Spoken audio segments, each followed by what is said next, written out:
Labor for learning before you grow old, for learning is better than silver and gold. Silver and gold will vanish away, but a good education will never decay. I just love that little gem we learned in basic school. Quality education remains critical to Jamaica's growth and development. And today on Jamaica Magazine, we'll tell you how government plans to fund the work in the education sector for the next fiscal year. We'll also learn more about training opportunities at the National Training Agency. All this and so much more when Jamaica Magazine continues. I'm Adrian Atkinson. Stacey Ann Smith is next with the news.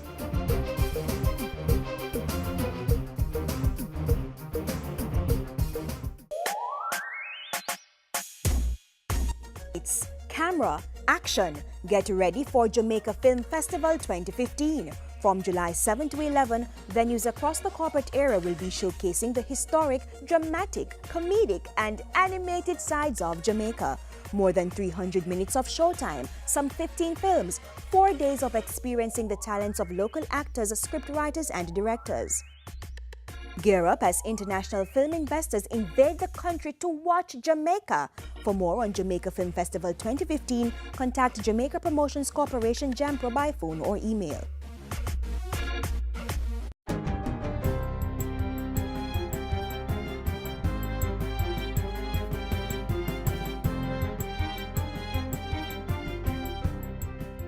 Good day, I'm Stacey Ann Smith, and this is your JIS News for Tuesday, March 31. It's been confirmed Jamaica is set to draw down $39 million, having passed its 7th consecutive IMF review. The confirmation by IMF's executive board was announced in a release posted to the fund's website on Monday. IMF Deputy Managing Director Mitsuhiro Furusawa said Jamaica's commitment to the extended fund facility remains strong, as seen in the 2015-2016 budget, which continued fiscal discipline. Mr. Furusawa said while economic confidence was at a 2-year high and a decline in world oil prices should lower inflation, the pace of fiscal reforms should be accelerated to boost growth and development on the island. The IMF executive said it was also essential that Jamaica advance its public sector reform to include improved public financial management and containing the public sector wage bill. Mr. Furusawa also said implementing the Banking Services Act would be a necessary step to improving the stability of the island's financial sector. The Ministry of Industry, Investment and Commerce has moved to help the micro, small and medium-sized enterprises, MSMEs, which are finding it hard to secure financing for their companies. Calling the MSMEs crucial to the country's growth agenda, Minister Anthony Hilton says a task force has been established to help solve the problem of funding within the industry. In this regard, I have appointed a task force comprising members of the private sector, academia and government to work on finding a solution to this urgent problem. The minister says the development of an MSME policy and the enactment of several new laws, including the Insolvency Act, are all geared at strengthening the sector. He was speaking at the recent launch of COK Sodality Cooperative Credit Union's microfinance unit in St. Andrew. As government drives public sector efficiency, Canadian Executive Dr. Louis Shalal has been appointed as the new Chief Information Officer, CIO, of eGovernment Jamaica Limited, eGov. At a recent private sector organization of Jamaica breakfast, Science and Technology Minister Philip Paulwell said Dr. Shalal would take up office in mid-April. The CIO will lead the integration and streamlining of information and communications technology activities and processes across government ministries, agencies and departments. We believe that this is a signal move forward to get our government to finally move towards eliminating lines and the use of paper and to be far more efficient. Dr. Shalal will also work closely with the Chief Executive Officer of eGov to promote secured integrated e-services across government. In a bid to protect the island's agricultural sector and natural resources from imported pests and diseases, the Don't Pack a Pest campaign has been relaunched. When we import these uncertified items of citrus, banana, palm, apples, soil, animal and meat produce, to name a few, from some countries, they pose a serious threat to our food security, as exotic, evasive pests can enter our country through these produce and become established, set up themselves here in Jamaica. And it is a very difficult challenge to contend with them thereafter. Under the Don't Pack a Pest campaign, travelers will be informed of the importance of declaring agricultural items when entering the country. It also aims to heighten public awareness around items that are prohibited for cross-border travel. Permits are needed for fresh fruits and vegetables, plants in soil, cooked and uncooked meats, and live animals or animal products. The Ministry of Education has dispatched a trauma team to the Barrytown All-Age School in St. James, which was the scene of a fatal stabbing on Monday. 12-year-old Shaim Lewis was reportedly stabbed with a knife by a classmate in an alleged fight over a chair at the school. Education Minister Reverend Ronald Thwaites has expressed his condolence to Shaim's family and those affected by his death. Minister Thwaites has also offered counselling services to Shaim's grieving relatives. And finally, Health Minister Dr. Fenton Ferguson is urging persons to tell the police what they know about Monday's vicious attack on 2 Cuban nurses in Buff Bay, Portland. The nurses, who are attached to the Buff Bay Community Hospital, were brutally attacked and injured by gunmen while at home. They are now in hospital in stable condition. Describing the attack on the nurses as cowardly and unforgivable, Dr. Ferguson called on Jamaicans to stand up against this type of behavior. And that's it for JIS News Today. I'm Stacey Ann Smith. Thank you for watching.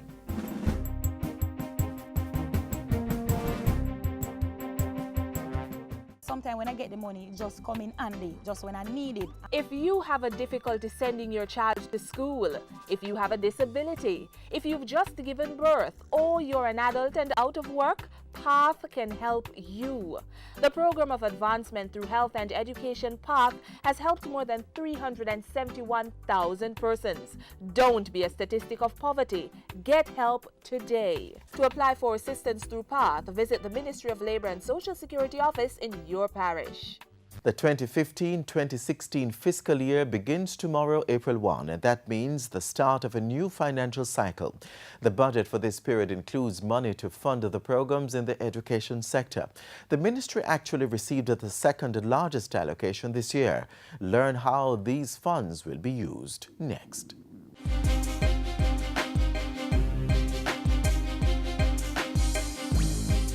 $79.3 billion. That's the sum of money allocated to the Ministry of Education for recurrent expenses in the 2015-2016 financial year, making it the second largest sum in the national budget. Government has also set aside $477 million for capital projects and is getting $1.49 billion from our multilateral and bilateral partners. The ministry will be using the combined allocation of approximately $81.2 billion to execute programs in support of government's strategic priority of human capital development. With a major focus on getting more students involved in agriculture, $608 million of the ministry's recurrent budget for the 2015-2016 fiscal year will be spent on agricultural education. The ministry also continues to give priority to students at the early childhood level. $2.74 billion is being given to early childhood development, which includes grants for community schools and to the Early Childhood Commission. $23 billion is allotted to primary education, $26 billion to the secondary school system, and $12 billion will be given to tertiary education. Meanwhile, in keeping with the ministry's sustained focus on the STEM subjects of science, technology, engineering, and mathematics, this year's budget includes a $2.9 billion allocation for technical and vocational education. The special needs community continues to be of major importance to government, and $1 billion is set aside to meet the needs of young people 4 to 21 years old who have varying forms of disabilities. The ministry is also paying attention to adult education, with a $251 million allocation to the Jamaica Foundation for Lifelong Learning. The nutritional needs of our students are paramount, and $4.36 billion has been allocated to ensure our students are well fed and healthy to retain learning.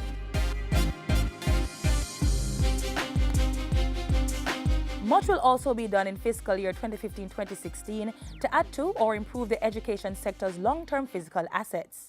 Among other things, the $477 million from government's coffers will increase infant school places through the renovation of infant schools and the creation of infant departments in primary schools. It also includes a $70 million allocation to improve sewage systems in 97 primary schools, with phase 1 of this project set to be completed by the end of April 2015. As part of the $1.49 billion coming from our multilateral and bilateral partners, $624.6 million is to provide 2,100 additional secondary school spaces. $178.5 million has also been allotted to continue work under the Education Partnership for Improved Literacy Outcomes project.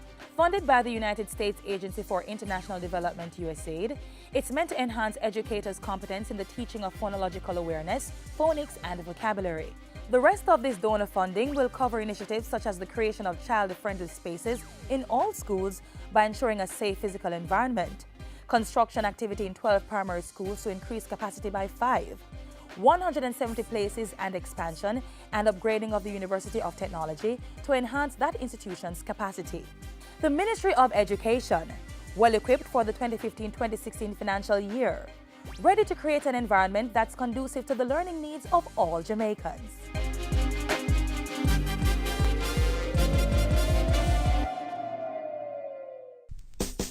Artists, dancers, songwriters, protect your work from copycats and secure your intellectual property. The Intellectual Property Rights Law guards the rights of owners of creative works in the scientific, industrial, literary, artistic, musical, and dramatic fields. It covers several areas. Protect your net worth, protect your legacy, build Jamaica's creative and industrial industry. For more details on protecting your creative expression, contact the Jamaica Intellectual Property Office. As we shared earlier, a whopping $2.9 billion has been set aside for technical and vocational education. One institution that will be benefiting from this is our national training agency, the Heart Trust, which has been critical in the development of many of our citizens. All year-round persons are groomed in skills such as these at the Heart Trust NTA, the institution that's preparing individuals to be the best at what they do and perform at the top of their game as entrepreneurs or working for others. I know with the help of Heart, you can become a catalyst, an agent of change.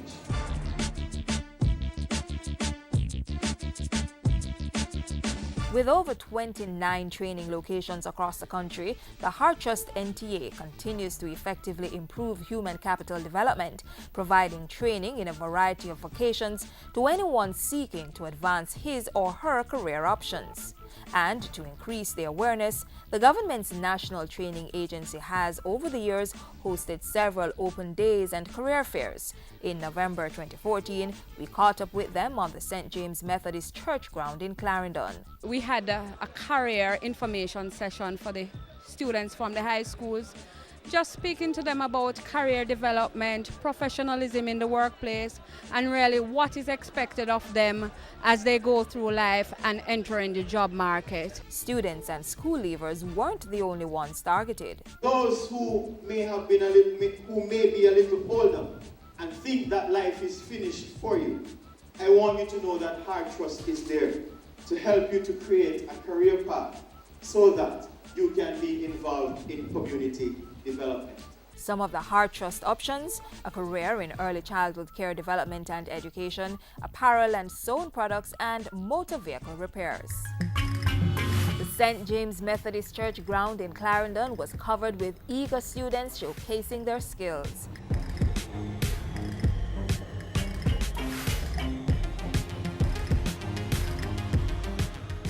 These young people are carving a place for themselves in the tourism and hospitality sector.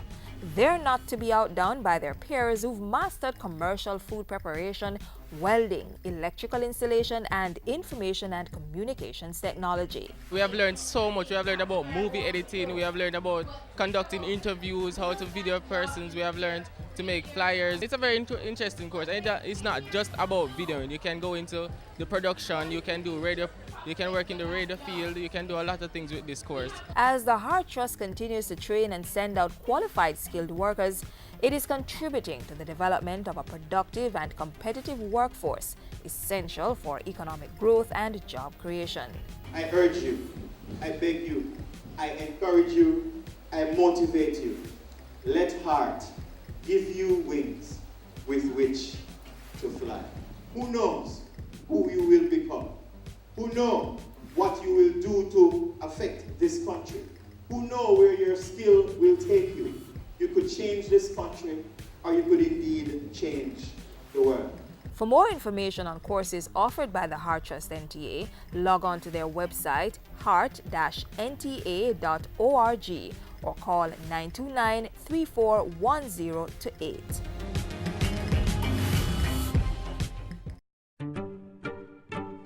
They were heading home, playing in the streets just like they always did. When I'll see you again. My name is Sheldon Bell. I barely survived. My friend, she didn't. I'm now much more careful on the road. You should be too. 330 Jamaicans died in road crashes in 2014. 99 of the deceased were pedestrians.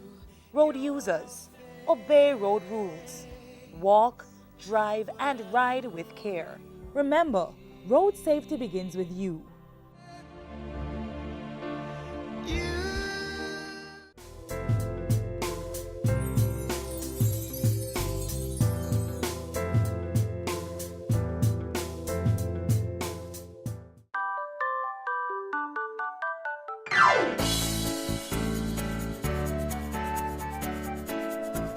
It's a long-held belief that a healthy child is a better student, and a big part of children being receptive to learning and meeting their developmental milestones is a well-balanced diet. We support that notion, and so we've enlisted the help of Charmaine Edwards, head of the nutrition unit in the Ministry of Health, to give us some useful pointers on how to make the first few years of our toddler's education productive. Charmaine, so happy to have you. Thanks for joining us. Thanks for having me. A lot of toddlers, when they're making the transition from home or daycare into a full-fledged school, it can be a very unsettling experience. Right. So what kind of advice would you give in helping making that transition smoother? Right. So the first advice I would give is not to use food to get these children settled. So don't offer food as reward. All right? Don't try to use it to calm their emotional state. They develop the wrong association for food. But in terms of eating, the first thing they do is refuse food. But I can tell you, when they're hungry, they're going to eat. So we just need to ensure that they are having their proper nutrition. How will you know if they are? They will gain weight, they will grow well. If they're not gaining weight and they are not growing, we know that something is wrong with their nutritional status. What we have not mentioned so far, however, is their physical activity, because it's going to be key.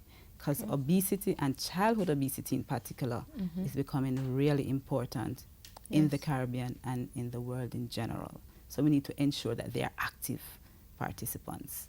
And with the sugar and so on, we need to watch dental caries. That's another part we tend to forget, but we need to ensure that the teeth are also healthy. Okay.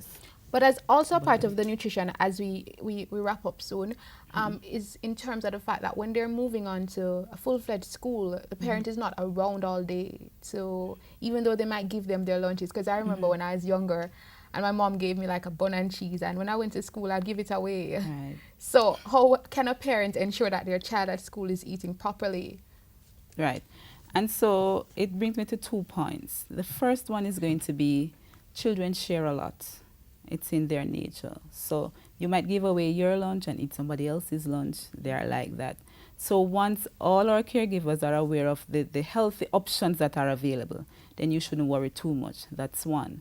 2, most of these early child institutions have a structured program, and so they monitor what it is that the children are having.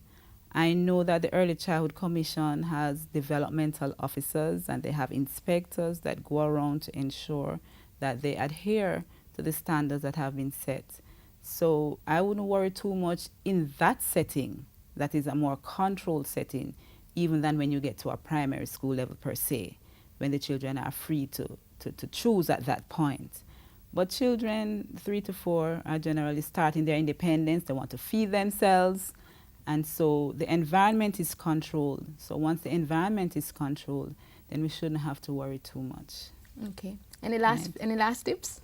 So feed them in happy surroundings. Make eating a pleasurable experience for them. Experiment with them. Don't impose our likes as adults and dislikes on them. Let them make their own choices. Thank you, Charmaine. So there you have it. Nutrition is a major part of a child's learning experience. So ensure your child has the right ingredients to grow and to learn.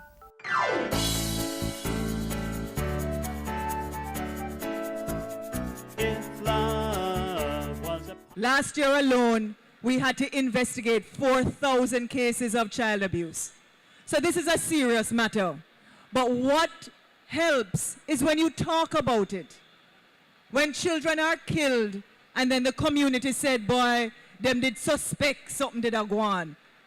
That doesn't help the child after the child has died or after the child has been scarred. So I'm asking you, one of the things I'm asking you today, if you know a child who's being abused today, will you tell us?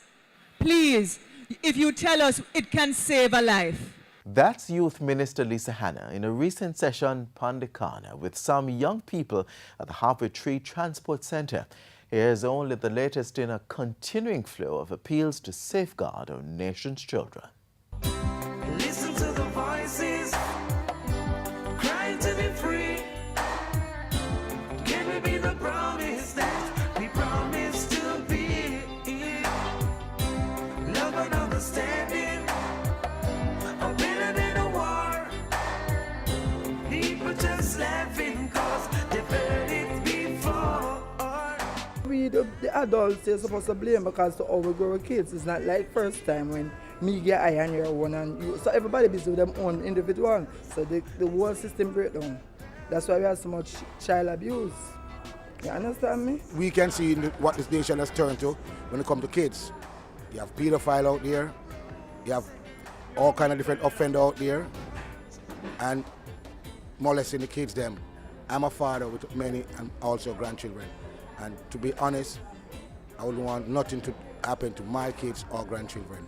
So we cannot just leave it on teachers at school. It all starts from the home. The media tell the story of the grim reality affecting many of our nation's children. Children who are facing trauma of all kinds as the attacks by criminals and abusers get more intolerable. I know you're shocked, and indeed the whole of Jamaica is shocked at what has taken place. I'm sorry that it has happened. The Ministry of Education after yet another tear-jerking tragedy. A call has been sounded from our nation's leaders and the general public for us to take greater care and protection of Jamaica's children. After all, it takes a village to raise a child.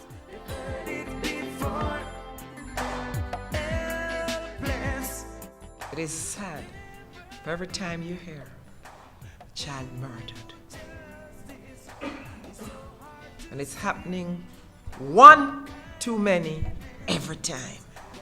And I want to make a special appeal to mothers, fathers, and communities.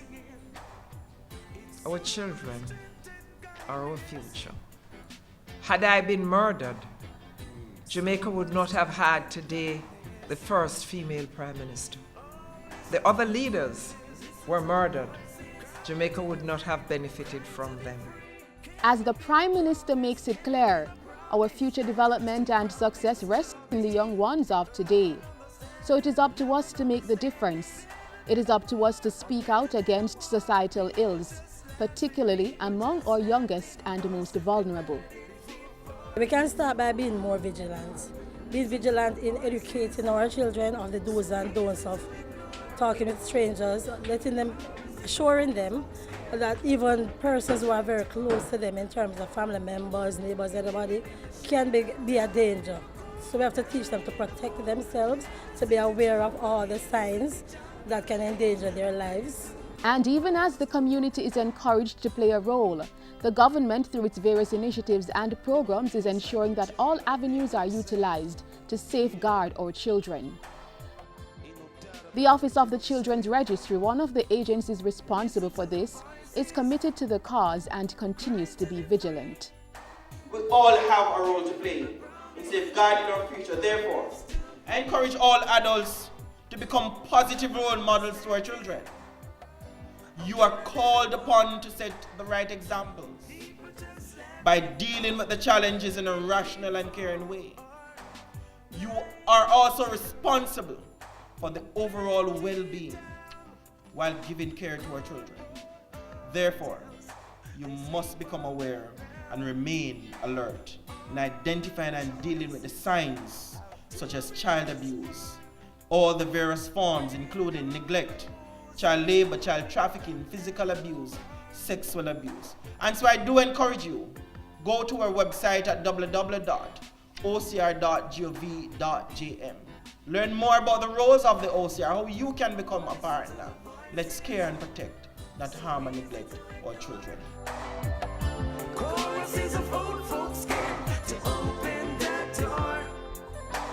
And I want to make a special appeal to parents, mothers and fathers. Keep your children close to you. We have a responsibility as a nation to stand up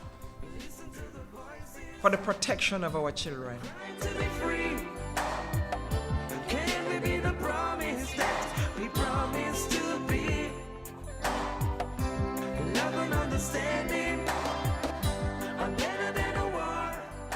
There'll be a better tomorrow.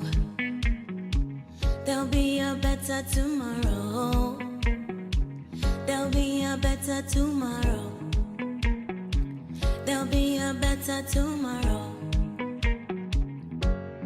There'll be a day. There'll be a way. There'll come a time to sing a brand new song. There'll be a better tomorrow. Yes, there'll be a better tomorrow. There's a public lecture this evening on how to empower persons with disabilities. Come on out in your numbers and learn more. It's going to be held at the Management Institute for National Development Mind at 235A Old Hope Road, Kingston 6, from 6 to 8 this evening. That's it from us for now. Have comments or feedback on today's show? Send an email to jamaicamagazine@gis.gov.jm. We also invite you to visit our website at gis.gov.jm for all the latest national news and information. On behalf of the entire production team here at the JIS, I'm Adrian Atkinson. This has been Jamaica Magazine, and until next time, do take care.